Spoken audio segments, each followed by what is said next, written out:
Hi guys, welcome back to my channel. Italian ലീഗിൽ നടന്ന A C Milan versus Cagliari മത്സരം 1-1 എന്ന goal സ്കോറിൽ സമനിലയിൽ അവസാനിച്ചിരിക്കുകയാണ്. ഈ ഒരു മത്സരത്തോടുകൂടി 28 പോയിന്റുമായിട്ട് 8ാം സ്ഥാനത്ത് തുടർന്നുകൊണ്ടിരിക്കുകയാണ് എ സി മിലാൻ.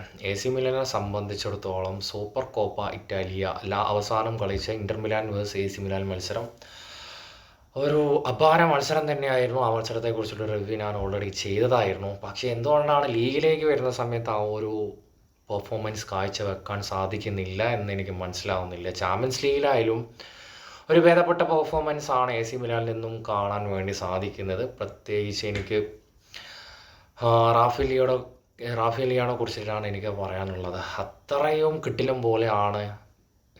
വേറൊരു കാര്യം, കഴിഞ്ഞ അവസാനത്തെ മാച്ചിൽ സബ്സ്റ്റിറ്റ്യൂട്ടായിട്ടാണ് റാഫേലിയോ വന്നത്. പക്ഷേ റാഫേലിയോ വന്നതിന് ശേഷമാണ് എ സി മിലാൻ്റെ ഒരു പെർഫോമൻസ് ടോട്ടലി ചേഞ്ച് ആയത്.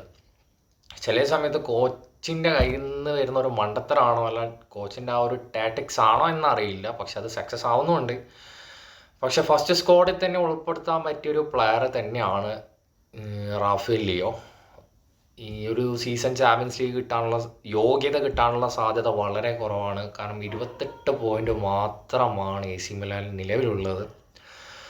ടോപ്പ് 4 പിടിക്കാൻ പറ്റുന്ന കാര്യം വളരെ ഡൗട്ട്ഫുള്ളായിട്ടാണ് എനിക്ക് പേഴ്സണലി തോന്നുന്നത്. അപ്പോൾ ഗായ്സ്, നിങ്ങളുടെ അഭിപ്രായം കമൻറ്റിൽ രേഖപ്പെടുത്തുക. നെക്സ്റ്റ് വീഡിയോയുമായി വീണ്ടും കാണാം.